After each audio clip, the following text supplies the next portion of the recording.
Okay, guys, welcome to the Real Guy Podcast. Today, this is Capt Jeff, and I got a very special guest, guy that's dear to my heart. Been friends with him for over, 35 years, maybe, something like that. And famous chef in town, Chef Joe Parsons, is here with me today. We're going to talk to him about fish. We're going to talk to him about cooking. We're going to talk to him about preparing fish, how to keep your fish, what's good, what's bad, what you should do, what you shouldn't do. And what is complete horse malarkey. If it's horse malarkey, Joe's going to let you know. He's one of those dudes that's not afraid to tell you the truth. He's not afraid to tell you what's on his mind. So without further ado, let's welcome Chef Joe Parsons to the show today. Chef, thanks for showing up, pal. Yeah, appreciate it, man. Nice to be here. Been a long time coming. Well, the chef and I usually get a chance to hang out quite a bit, but this time of year is my busy year, so I haven't been seeing him as much as I normally do. But I wanted him to come in. I wanted him to talk about, all these fishing shows and YouTube shows and stuff. They always got some fake chef that comes in and does a recipe for the fish, and I don't know, they fill up a segment with it and all, and it kind of makes me giggle a little bit because we'll cook a lot of fish, and I don't know, I just never took one of those recipes off one of those shows because they got there's a lot to it and everything. Horse malarkey. Is it horse malarkey, Joe? Oh yeah, man. A lot of that stuff is smoke and mirrors. What do you mean smoke and mirrors? Well, it's all fun and dandy. You got the good setting with the palm trees behind, some fancy fish cutting table, and some joker up there chopping up a mango, throwing some stuff together. Probably tastes like nothing other than ocean. So Joe, how long you been in that business? How long you been a master chef? I've been in this game going on 30 years, traveling around. I started here in Fort Lauderdale, and then I just realized Fort Lauderdale is not really a foodie town as everybody thinks it is. So I left out of here, worked in Chicago, New Orleans, Seattle, New Mexico. Then I went over to Europe for about 4.5 years, and then I usually do openings. I've done about 19 restaurant openings, 6 of them in Europe, 2 of them worked in Central Mexico. Yeah, and I just worked pretty much 3-4 months straight, and then I would take about 3 months off vacation. I was fortunate to travel 13 countries when I was home based in Stockholm, Sweden. And it's been a ride, It's a constant motion, chef life. You go where the opportunities are. So kind of like being a professional athlete almost. Something like that, That's how I got to Sweden. There's a special visa that they bring in athletes, musicians, and artists and chefs. So that was why I was there and able to stay so long. I'd probably still be there, but you gotta keep moving, keep learning. Right. If you guys don't know, Chef and I both graduated from St. Thomas Aquinas High School here in Fort Lauderdale in 1986. And I went to St. Thomas Aquinas in 1984. I was only there my junior and senior year. And Chef was a nose guard on the team. And I don't know, I met him fairly early of being on the team. And as soon as we kind of met, seemed like we had a lot in common. We always had a good time together. And we worked hard. We worked really hard at, being good football players, being good teammates. And, I don't know, kind of hit it off ever since then. We were kids. We played a lot of football, and then we'd get our breaks and stuff. And I used to like to spend time with the chef, and we did some fishing together, hung out with the family together. And they were just, really, special moments in my life because, it's just a lot different when you're fishing professionally as opposed to learning how to fish and hanging out with the people that you really like and spending that kind of time. Chef, back in those days, that's before you became the big chef and traveling around Europe and opening up restaurants and stuff. But the fishing we did together, there was always some big meals, and I don't know, I think that, at least for me, when it comes to eating fish, I think about those days, and then, I don't know, call it your basics, your fundamentals. Yeah, we all did it. We did a lot of fishing when we went up. We went over the islands with your dad, flew on the plane, rode four-wheelers on the beach. I was doing a lot of fishing before I even met you when I was younger. I've been fishing with my dad since I was 5. We'd go every Sunday to the Dania Pier, and we were big. We fished every weekend, my dad. And then I didn't even know that you were, was fishing long before I met you. Then in high school I realized you were a big fisherman, and that's when we were hanging out. And then I was never even planning on being a chef. I actually graduated college with a criminal justice degree with a double minor in sociology and abnormal psychology. So I was going to be a federal agent. And at that time, there was a big 10-year hiring freeze. And I guess I got bored waiting, and I got into some trouble. So I had to sit home one night and say, well, I got to find a way to make a living. And if I'm not going to be a federal agent DEA, well, I like to cook food.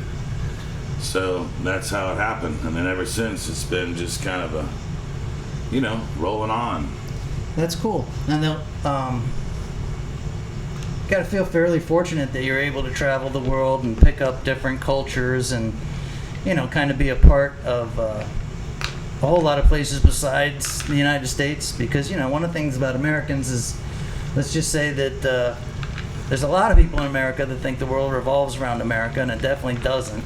And being in the food world and being able to experience all those different places, is there anything that sticks out, especially when it comes to eating fish or catching fish over in these, different cultures? Well, I'll tell you what, the 4.5 years I spent in Sweden, I ate a lot of salmon. I'll tell you that. That's a lot of salmon there. That's what they eat over there, salmon? Oh man, it's salmon in the morning, salmon for lunch, salmon for dinner, but their salmon there is a whole lot different than the farm-raised salmon we get here. And as far as traveling goes, I knew when I was living in Fort Lauderdale, I wanted to get out and see parts.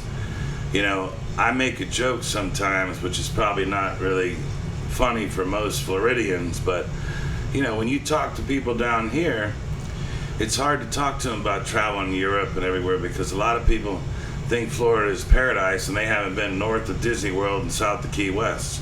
So it's kind of, I make that joke all the time when you're trying to have conversation with somebody and you tell them about your travels in Europe, and they're like, wow, it's hard for them to relate. I'm kind of a southern redneck from here, and I had the fortune to get out and travel around the world and see other countries and immerse myself in different cultures. I dropped down in central Mexico in Guadalajara and lived there almost a year without speaking a lick of Spanish, or Mexican Spanish, which is much different than the Spanish you speak in Hialeah, I can tell you that. And I cut my teeth down in Miami working with 75-year-old Cuban ladies, and I've done a lot of different cooking.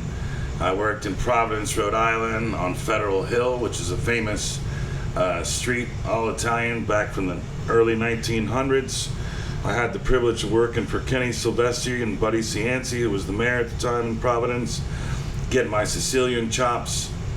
So it's been good, but it's hard because it's kind of like we're a dying breed. Chefs these days, especially when you get older, your resume gets so stacked it's hard to get hired. People say, oh, we can't afford you. They want the creativity, they just don't want to pay for it. Yeah, that's not that's not exclusive in the food industry, Oh yeah, I'm sure. That kind of seems to be the way of the world. Let's see what we can get for nothing. That Exactly. kind of thing. Yeah. Yeah, I have a situation that I just dealt with here in Fort Lauderdale. There, that I did an opening for some people, and I brought 2 of my guys that have been with me like 15 years. And I opened the place, and I made the menu, worked on it for over a year. I worked 6.5 months straight, 7 days a week, 14-hour days. And then when your contract comes up after a year, the problem is when you're a perfectionist, you get the place self-automated. And then once it runs without you, and now you're getting the benefit of not having to be there 14 hours a day, the guys that are paying you, they say, oh, well, these guys underneath them, he trained so well they can run it. Next thing you know, you're out of a job. That's how it works. Yeah, well, it's kind of like the sign of the times, but the innovation and the things that are going on now, and the way business is changing, where it's not so much retail, where households are getting a lot more deliveries, a lot more service work.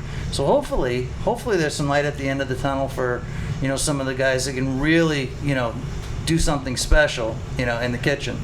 Now One of the things that I want you guys to understand is Joe is an expert. What is it called in the chef's world when you can cut all the fish like you do and everything? Butcher. I mean, it's a butcher, fishmonger, fish butcher. But it's like a status you get, right? Once you get so good at it. Yeah, you cut.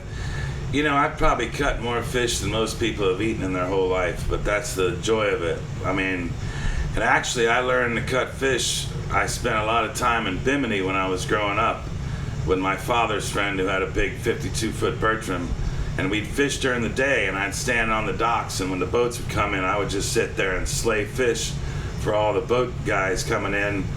And this Bahamian man taught me, and I still have the knife that he gave me since I was 12. So I learned a lot about mass cutting fish then. And then a lot of restaurants, I'd be cutting the fish, and the tourists would come around and be an open kitchen with glass, and they'd sit there and watch you and film you cutting fish. And some restaurants were open kitchen. I opened a restaurant in Beach Place back in '96. It was called Splash. Beach Place right here on Fort Lauderdale Beach. Right? Yeah. Okay. And what would happen was when the place would just get packed and people were waiting for a table, I'd go into the back cooler and I'd wheel out like a 105-pound black grouper. And I would just slay it right in front of them in like less than 5 minutes. And everybody would just be pointing. They're like, that's who I want to eat tonight, you know? So you kind of did that for entertainment purposes because of the big weight? And, absolutely. Dude, that's... When you roll out a 105-pound grouper and you fillet it within like 3 minutes and you're portioning it and it's on the menu, people are like, wow, you see how fresh it is? That's what I'm eating. So it was kind of a sales show, you know. But I'm not as quick as I used to be, but I can still slay some fish. Well, you know, the visual aspect of seeing a big fish and then somebody cutting it up and then actually eating it, I mean, it's obviously a turn on. I mean, most of my fishing trips, we don't kill anything, we let everything go. But you can talk to people about their catches, and they damn sure want to talk about cooking it and eating it and cleaning it. So I'm sure that the people down there at Beach Place were thoroughly entertained while they were waiting for their fish down there. Oh, yeah, yeah. Now out of all the cultures out there, which one did you gravitate to most? Pretty much when I came back, when I opened my first place, it was the taco shop, but not just a taco shop. I really enjoy Mexican food because I found the people in Mexico, as scary as Mexico can be at times, the people are very kind and they're humble and they want to learn. And the food is so dynamic. I mean, unfortunately, we have so much bad Mexican food here in the United States. It's not real Mexican, but when you immerse yourself in there and learn with the old ladies and watch their techniques, it's pretty dynamic and pretty complex. I mean, if anybody knows what a mole is, it's a significant sauce to the Mexican culture. Every family has their own. It has like 30 ingredients in it. And if you can even remember to put them all in there, it's one thing. But the technique of when to put them in, how long to cook it, if it's thick enough to blend, it takes like 6 hours. And that's like family secrets. You know, like every Italian family has their own gravy or sauce or whatever you want to call it. I mean, when it boils down to it, it's tomatoes, garlic, and bay leaf, and some onions or whatever else you put. It's pretty simple. But now, some of the sauces in the Mexican cuisine, they're pretty, very, very, very complex. So, and I enjoy that aspect of it. Gotcha. Well, it doesn't surprise me that you say that because when Victoria was only like 4 or 5 years old, you know, we'd bring her down there to the JoJo's Tacos down here on Lauderdale by the Sea. And it was just, you know, one of the kids' favorite things to do. She loved the tacos. She loved to see the kitchen. She loved to see all the food, and she's really into the guacamole and all that. But the one thing that I learned, you know, by going down to the restaurant and then hanging out with you and some of your Latin friends is that, I mean, you guys cooked so much together and worked so hard together. I mean, you guys, yeah, you were the big white gringo out of the bunch, but you guys really seemed like you had a brotherhood. Yeah. I mean, is that just with the Mexicans, or was that kind of like all the dudes like that? Well, you know, actually, I've had a lot of Mexicans that I've worked with, but the two chefs that have been with me the longest are actually Colombian. Oh, really? Yeah, the two guys that my proteges, were actually from Colombia, and actually I met them in South Beach, and they weren't even legal yet. Okay. So I kind of helped them along with their Social Security, their sponsorship, and helped along the process. And I enjoyed learning about Colombian food. There's some very significant dishes to Colombian cuisine. And they were with me for like 15 years, and now they're kind of on their own, making good money. I mean, can you imagine coming from Colombia and being illegal and scratching out a living, working 3 jobs, and now you're making $80,000 a year in Fort Lauderdale with full benefits? I mean, talk about the American dream. That's the American dream. The American dream's still alive. It's just all in perspective. That's right. It goes by the, it's kind of secret society American dream. Right. A lot of Americans don't get the American dream because they're not willing to put in the work, as you call it, water time. And a lot of Americans don't want to put in the work. But I'll tell you what, these guys, when they were with me, they were working 2, 3 jobs, sleeping 4 hours. I mean, you go one job 8 to 5, another job 6 to 12 at night. I mean, that's putting in the work. That's why I had so much respect for them, and I gave them every bit of knowledge I could to prepare them for the day like now, when they're banging salaries better than most young kids coming out of culinary school. Right. Well, people, have this image of Fort Lauderdale as like, the old spring break beach town or whatever. But in my opinion, I mean, we are the southern melting pot between Fort Lauderdale and Miami. I mean, we have all the different cultures, all the different Latin cultures, all the different European cultures. I mean, the Russians are here. The only thing that we don't see a lot of Asians down here in South Florida like you do out in California and New York. But everybody else is here, and they've, basically, fairly rhythmatically have lived with one another for years and years and years, and worked with one another for years and years and years. And nobody realizes that down south here is, it's like a giant melting pot.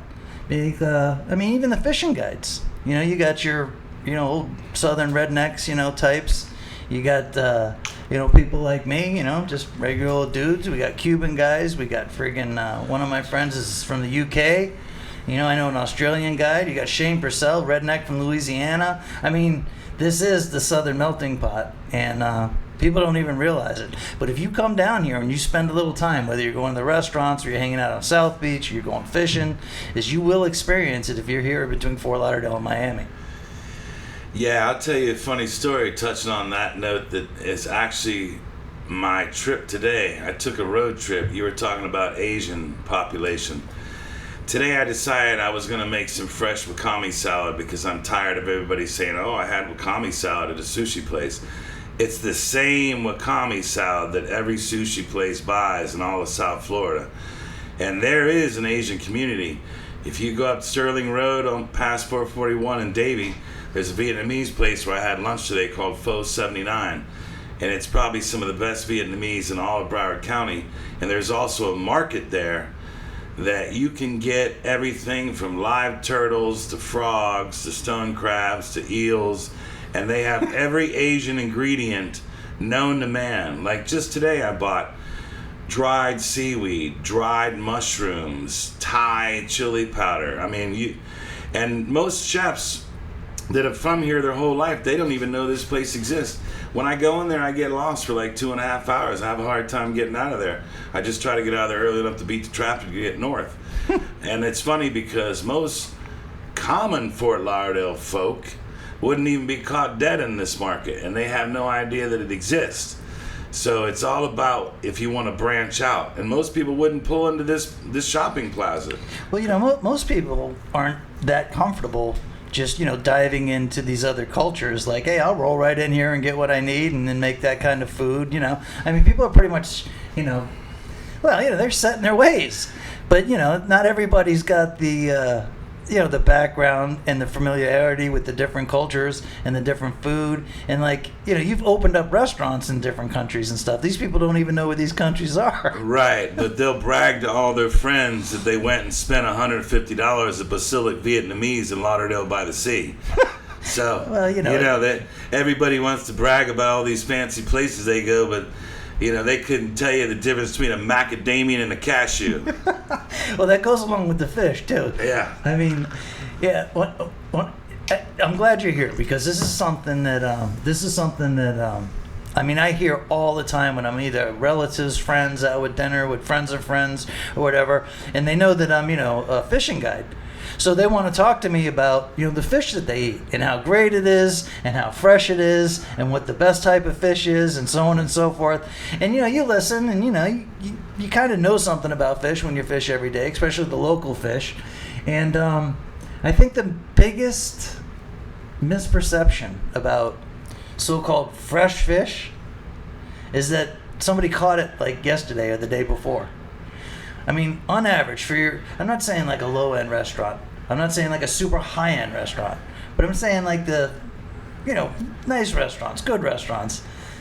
Is any of that fish caught like within a couple days ago? Listen here, man. That's such horse shit, horse malarkey. That fish was caught 3 months ago and flash frozen. And just because they slag it out, defrost it, and they say it's flash frozen. Right. What did the fish get naked and do a flash dance and it gets frozen? No, man, that fish was caught just like people think apples. Right. Apples were picked like a half a year ago. They say fresh apples. Those apples sit in the silo. Hopefully one doesn't get rotten and rotten the whole bunch of them. So when the guy tells you the story about his local fish market and how great it is and how much better it is than every other fish market, is there any validity to that? The only validity when it's fresh fish is when you see that boat come in and they unload that damn cooler and you see them pull that fish out and drag it on that cutting table and cut and chop it up. And then give it to you. That's right. That's when it's fresh. Well, I don't think a lot of people realize is there's so much rules and regulation when it comes to fish distribution. And one of the rules in fish distribution is the fish has to be flash frozen. And what's the name of the government agency that deals with the food? FDA. FDA. So the FDA says that they have to freeze the fish to kill the parasites and bacteria. So all the fish that you guys thought was fresh or think is fresh isn't exactly what you guys were thinking. That stuff was been frozen and then thawed out, and then the people at the restaurant probably did a good job cooking it for you because you thought it was so good. But that fish is old, and it was in the freezer, and it was frozen. So, to enlighten everybody, you guys are not getting fresh fish that was caught off the boat the day before yesterday. You're getting frozen fish from a fish distributor that has so many rules they couldn't give you the fresh fish that they wanted to. Am I correct, or am I barking up the wrong tree, Joseph? Let me tell you something, man. Anybody that thinks that they're cutting fresh fish in a sushi restaurant, it has to be frozen. That's the rules. So when they're slicing off that sashimi for you, and you're like, wow, this fish is so fresh. Well, it was thawed out yesterday. It was fresh about a month ago. But all of the sushi fish is frozen, unless you go to some high-end places in Japan where they have less regulations and rules. The fish is frozen. They're cutting it out of frozen blocks. Right, and then and since we're talking about sushi, people think when they get their tuna rolls and their red meat, their tuna stuff, they think they're eating like yellowfin tuna or bluefin tuna or something like that. And years ago, I used to explain it, 9 out of 10 times you're eating some sort of bonita, or there's different terms for these smaller tunas or whatever. But basically, it's bonita. And I'm not saying that it's bad to eat bonita, but it's not yellowfin tuna.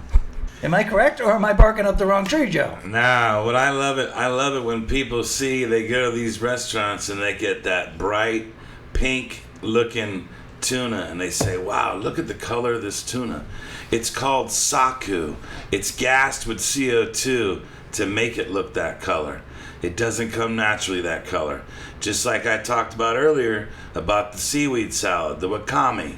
It's dyed. It comes in 4.4 pound boxes, and they scoop it out and charge you $6 for it. All right, so the fish is gassed with what? CO2. All right, and that makes it pink. Yes. And then the seaweed is dyed Yes. with food coloring? Green number 7. So the better job that they do of coloring the food, the more impressed the people are that eat it. Because at the end of the day, you eat with your eyes. Joe, I try to explain this to people every once in a while when I have enough energy at, like, the family dinner party or whatever. But trust me, if I do try to explain this to them, they're looking at me like I'm an idiot. Well, I learned not to say shit when you go to somebody's dinner party because it gets you in a lot of trouble. I've gotten in trouble with the fish fry with your missus a couple times or no. When you go to somebody's house as a chef and people ask you questions, they don't want to hear the right answer. They don't want to learn. They just want you to say, "Wow, what you're doing is great." Right. They don't. So you got to be real careful. It's kind of like when you go hang out when you have your what's the gathering you do the LunkerCon? The LunkerCon. You don't really want. You just want to socialize and say hello to these guys. You don't really want to start talking about fishing. Everybody's asking you questions. If you're giving a seminar, it's one thing. But when you're there to socialize and hobnob and fist bump and give out shirts and raffles, you didn't really want to be talking about fishing. I don't really want to be talking about cooking when I'm going to a dinner party, because a lot of times people start asking you questions, and then you speak the truth, and then you get in trouble. Right. Well, I tell you, it's funny because you were at the LunkerCon, 2 years ago in Fort Lauderdale? Yeah. And a lot of the fishermen that were in there, all those big time guides and captains and everything, we spend so much time talking to people that don't understand about the fisheries and so on and so forth. And we're always talking about fishing, we're always working, we're always fish this, fish that. When we get to LunkerCon and we're all just hanging out there having beers, we hardly talk about fishing at all. It's just nice to be able to spend 35, 40 minutes, 15 minutes, 10 minutes with these other guys that are just out there fishing all the time. And it's funny because, dude, you want to hear about their kids, what the kids are doing, if they've done anything fun lately. You might talk about business a little bit, but it's funny. It's like that. But let's get back to the fish thing, because the only other thing that people don't realize is they come over and I have those big fish fries. And they're so impressed, like, oh my God, this is the best fish fry we've been to. Make sure you call us when we have the next fish fry. And the kids that don't normally like fish, they come over and they eat the fish, and the parents are looking at them like, wow, he likes the fish. Well, there's a reason for that. It's because that fish was caught like the day before, or 2 days before that. And then when I get all that fresh fish, then we do the fish fry. And the difference between the fish fry from frozen fish that you're going to get from Winn-Dixie and the fish fry that you get from Capt Jeff when we pull them right out of the cooler, I mean, it'll make a kid that doesn't normally like to eat fish. And it's like that with a lot of food. People are starting to get into this organic stuff or whatever, but I don't know. The other thing the people are always talking about is the kind of fish that they like. Oh, could you catch me a red snapper? And you're like, I haven't caught a red snapper in 20 years. You know what I mean? But if you brought them like a mangrove snapper, or you brought them a lane snapper, or you brought them even a porgy or something like that, they would eat that sumbitch. They wouldn't know the difference that it was a red snapper or not. Or a grunt. Dude, there's people that have whole fish fries with grunts. Yeah. And nobody complains, and everybody's just fat and happy. Yeah, I have a funny fish story. I lived down in Miami Shores when I worked in South Beach, and I happened to live on one of the busiest canals. And I could go out there and cast in a couple mullet and have a monster snook or tarpon within 10 minutes. And I had a lawyer and accountant over at my house, a couple friends of mine one day, and they're like, when they saw you cast net and mullet, they started arguing. The lawyer says, oh man, you could eat mullet, and I'm like, yeah. And his buddy just started arguing with him, so I caught a couple big mullet, nice fresh silver ones, clean from the bay. And I proceeded I had to shut the accountant up, so I took that mullet upstairs to my condo, which I was only like 2 floors up. And I cleaned that mullet, and I pan-fried that mullet, and I'm telling you, this kid, he didn't say a word. He just ate and shut up. And most people don't even know, like people say, you can't eat mullet, that's a bait fish. You know what? There's a mullet fest in Panama City every year. They celebrate eating mullet, smoked mullet, fried mullet, anything. All sorts of mullet. I mean, you're eating mudcats, catfish, eating dirt. I mean, what's different? I mean, obviously the silver mullet, the cleaner ones, the bigger ones, nice. But it's just kind of funny when you talk about people don't know what they're eating. You could give people mullet, cook it up right, they don't know what they're eating. Right. No, people don't realize that. But yeah, no, the mullet, people eat the piss out of mullet. And it's funny you bring up the mullet because you know, one of the sayings that, you know, if you watch the Lunker Dog videos over the years and stuff, you know, we were the ones to give you the breaking news that the chicken and the mullet have the same gizzard. And I mentioned that on Facebook, on some fishing forums over the years, and people wanted to debate if the chicken and the mullet had the same gizzard. So it was, this is what, be 5-6 years back.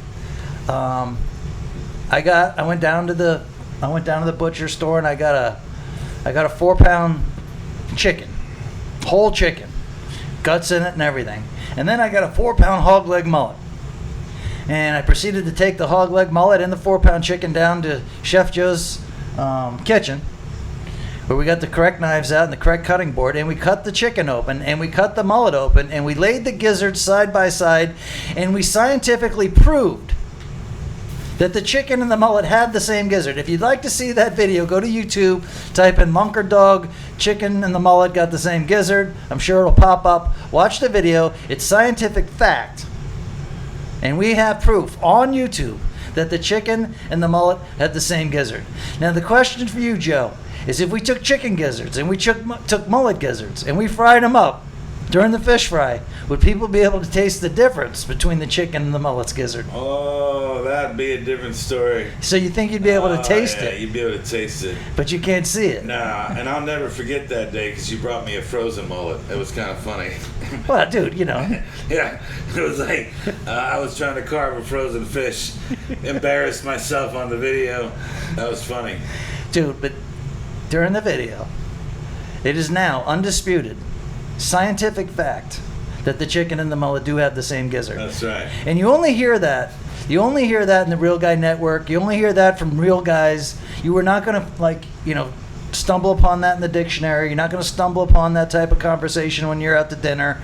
You're not going to stumble upon that conversation at your household Christmas party. Unless you did watch the video. And unless that intrigued you. And you have enough guts to bring it up at an event like that. Well, we're not going to talk about that on the Deadliest Catch or Wicked Tuna.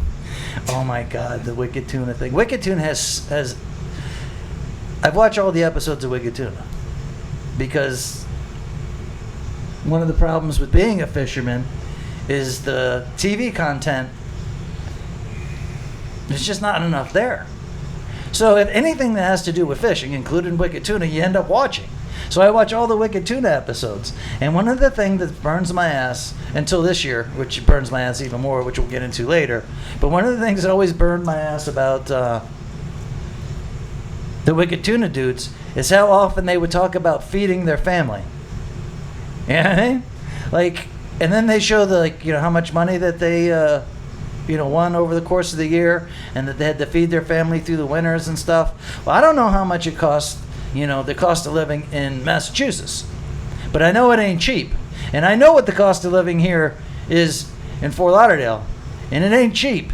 And let me tell you something, if I had to feed my family with the amount of money that those dudes make killing tunas, we'd all starve over here. I mean, after my property taxes, after the school bill, after all the things that we got to pay for, if we had that kind of cash, after everything was said and done, we would starve over the winter here in Fort Lauderdale.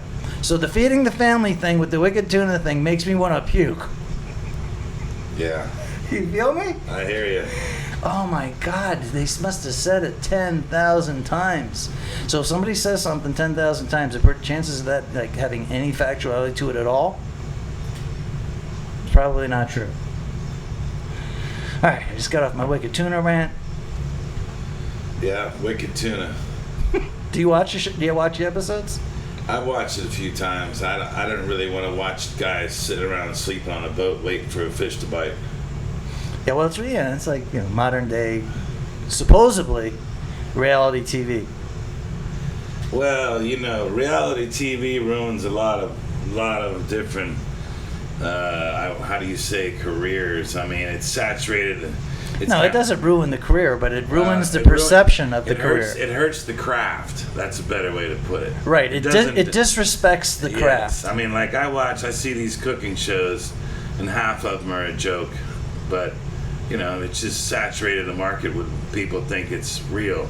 You don't really know what's real till you go out with Capt Jeff and sit on the boat and wait for a fish to bite, or you go in the kitchen and it takes you 2 hours to put a plate of food together.